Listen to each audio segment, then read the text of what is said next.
The pandemic is also continuing to take a toll on the American economy. Nearly 900,000 more Americans filed new unemployment claims last week, the 30th straight week of historically high claims. And overall, more than 25 million Americans are receiving jobless benefits. But Washington remains deadlocked over providing more much-needed economic stimulus. The roller coaster of negotiations going nowhere fast, with little sign of a deal before Election Day. Here's ABC's chief business and economics correspondent, Rebecca Jarvis.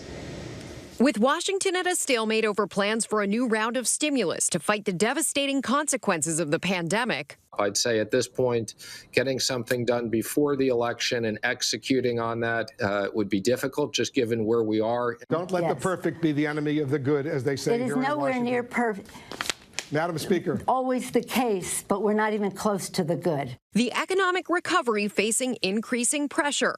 Rehiring slowing, layoffs rising, 898,000 more Americans filing new claims for unemployment last week. And now more than 8 million people have fallen into poverty since the start of the crisis. 11 million people who lost their jobs during the pandemic still don't have them back. How important is stimulus from Washington right now? It's critical. It's nothing short of critical.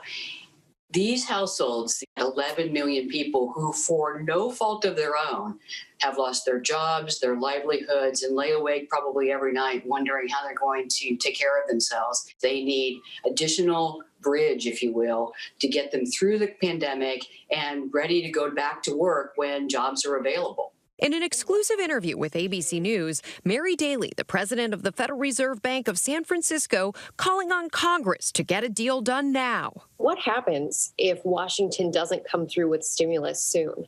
It's going to be a drawn-out recovery. I don't want to take another decade to recover like we did after the financial crisis. That was Daly joining a growing list of economists, including Fed Chair Jerome Powell, who say failure to act now puts the recovery at risk and deepens the despair. Ultimately, we live in an economic system that's quite integrated. And when one of us struggles, all of us tumble. And it's really something we have to take to heart. We are interconnected. So every day we wait is one day too long.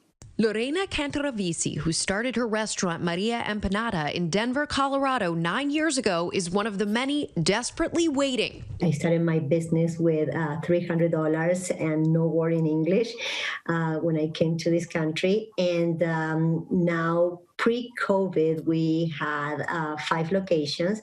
We were employing 70 families, and we were part of the economy and a business that was blooming and growing. When COVID hit, Lorena was forced to close 3 locations and laid off 60% of her team. Sales have started to pick up, but are nowhere near pre-pandemic levels. And without help from the government, she says her business is at risk. As a small business owners, we don't have the luxury of deciding when we can pay rent or when we can pay payroll. And what do you say to someone who says, well, Lorena, just go to your bank, get a loan from your bank? We are also in an industry that is very normally hard to get a normal loan.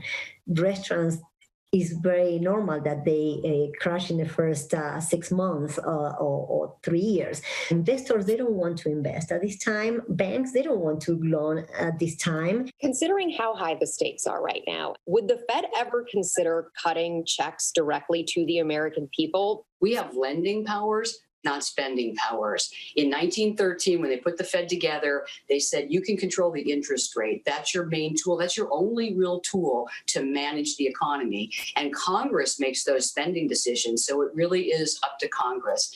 And, you know, the thing that I keep going back to is we've been able to put a man on the moon repeatedly. I think we can get this done, and the American people depend on us. The Fed has signaled it expects to keep interest rates near zero for the next 3 years and has additionally pledged to do whatever it takes to boost lending, committing trillions of dollars to purchasing corporate debt, mortgage-backed securities, and treasuries.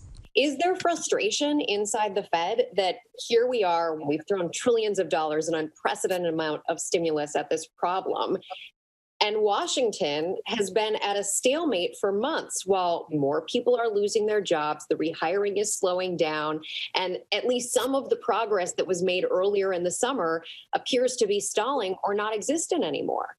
Well, when I'm faced with a hard problem, you have two choices. You can get frustrated or you can get busy. As for Lorena, she says she will also stay busy, fighting to keep the doors of Maria Empanada open. Having a business that is being closed is not just that you close the door of a restaurant. You are killing a dream at the same time. You are killing effort that you are putting in all these years. Our thanks to Rebecca for that. Hi, everyone. George Stephanopoulos here. Thanks for checking out the ABC News YouTube channel. If you'd like to get more videos, show highlights, and watch live event coverage, click on the right over here to subscribe to our channel. And don't forget to download the ABC News app for breaking news alerts. Thanks for watching.